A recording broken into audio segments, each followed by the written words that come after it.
Yung video po tayo. Okay. May nakita po ako.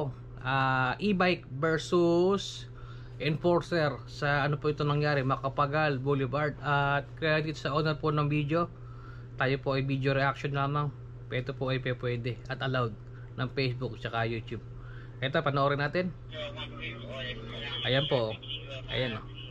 Kitang kita. Tinakbuhan ng e-bike yung ano, traffic enforcer. Ayan. Napakabilis. Ayan.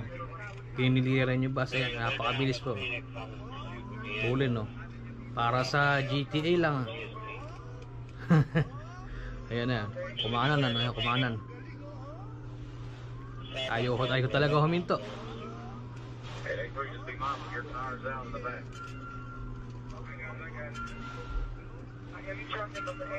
Ayan, gigita na. Ayan na.